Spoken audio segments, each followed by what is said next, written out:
IDTV మన ఉనికి మన వాణి. నమస్తే.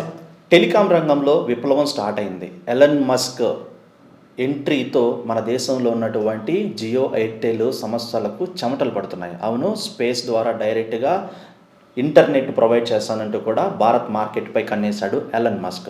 ఒకప్పుడు 2010లో మీకు గుర్తుందా, భారత ప్రభుత్వం 3G అలాగే 4G స్పెక్ట్రమ్ని వేలం పాట వేశాయి. అప్పుడు 3G స్పెక్ట్రమ్ ఓన్లీ కాల్ సర్వీసెస్కి వాడుకోవచ్చు, 4G వచ్చేసి ఇంటర్నెట్ని ప్రొవైడ్ చేస్తుంది అంటూ కూడా అప్పుడున్నటువంటి ప్రభుత్వం వేలం పాట వేయడంతో ఎయిర్టెల్, రిలయన్స్, వొడాఫోన్ లాంటి సంస్థలు 3G స్పెక్ట్రమ్ని కొనుగోలు చేయడం కోసం 67,000 కోట్ల విలువ చేసే 3G స్పెక్ట్రాన్ని కొనుగోలు చేసే పనిలో తనములకలు అయిపోయాయి. కానీ ఆ తర్వాత వచ్చినటువంటి ఇన్ఫోటెల్ అనే ఒక కంపెనీ 4G స్పెక్ట్రాన్ని కేవలం 12,000 కోట్ల రూపాయలకి కొనుగోలు చేసింది. బ్యాంకులు కూడా ఆ కంపెనీకి కొనుగోలు విషయంలో కుప్పలుగా లోన్లు కూడా ప్రొవైడ్ చేసింది. దీంతో భారత ప్రభుత్వం నుంచి అతి తక్కువ ధరకే 12,000 కోట్ల రూపాయలకే ఆ 4G స్పెక్ట్రాన్ని ఆ ఇన్ఫోటెల్ అనే కంపెనీ దక్కించుకుంది. కంపెనీ వేలంపాట్లలో 4G స్పెక్ట్రాన్ని గెలుచుకున్న అంటే సాధించిన 2 గంటలకే రిలయన్స్ ముఖేష్ అంబానీ ఆ సంస్థను కొనుగోలు చేసింది.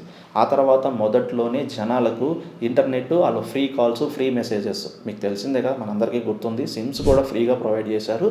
అసలు డైలీ 1 GB ఫ్రీ అంటూ కూడా ఆకర్షణీయంగా ఎన్నో ఆర్భాటాలతో లాంచ్ చేసి ప్రజలని ఇంటర్నెట్కి బానిసలను చేసి, అంటే వాళ్ళ వీక్నెస్ని క్యాచ్ చేసి ఫ్రీ అనే పదాన్ని ఉపయోగించి ఇప్పుడు రేట్లు పెంచి దండుకుంటోంది జియో సంస్థ.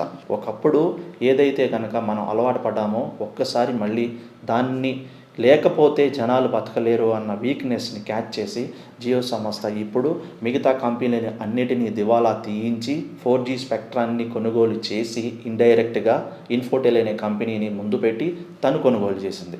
ఆ తర్వాత ఈ ఇంటర్నెట్ వ్యవస్థల్లో కూడా ఫ్రీ అనే కాన్సెప్ట్ని తీసుకొని వచ్చి మిగతా సంస్థలన్నిటినీ కూడా వెనక్కి నెట్టి ముందుకు వచ్చిన జియో సంస్థ ఇప్పుడు నెమ్మదిగా కూడా జనాలకు అలవాటు ఒక్కసారి అయిపోతే చాలు, వాళ్ళు రేటు ధరల విషయంలో ఆలోచించరు అనే ఫార్ములాని గుర్తించిన జియో సంస్థ ఇప్పుడు తనకు నచ్చిన రేట్లు, అప్పుడు కస్టమర్కి ఏం కావాలో జియో సంస్థ ఇచ్చిన సంస్థ ఇప్పుడు జియో సంస్థ ఇచ్చినదే కస్టమర్ తీసుకోవాలి అనే పరిస్థితికి తీసుకొచ్చింది.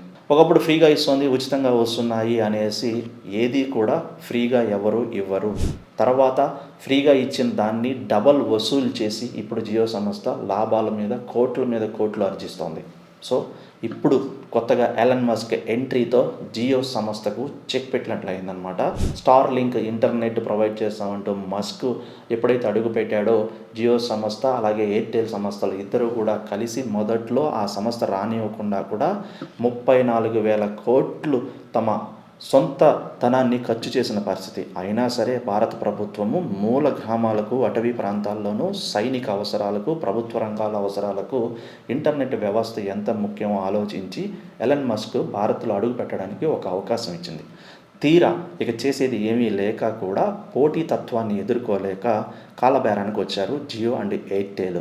ఎలన్ మస్క్తో కలిసి ప్రయాణం చేస్తాము కానీ ఎలన్ మస్క్ ఒక్కడినే మార్కెట్లోకి ఎంటర్ చేయమంటూ తమ అతి తెలివితేటలతో ఇప్పుడు మస్క్తో కలిసి ప్రయాణం చేయడం కోసం Elon Musk star link internet వ్యవస్థ భారత్లో ఒంటరిగా అడుగు పెడితే తమ సంస్థల ఉనికికే ప్రమాదం అని గ్రహించిన వాళ్ళు ఇప్పుడు ఫ్రెండ్షిప్తో మా సంస్థలతో కలిసి టైఅప్ అయి ముందుకు వెళ్ళేలాగా ప్రణాళికలు సిద్ధం చేస్తున్నారు.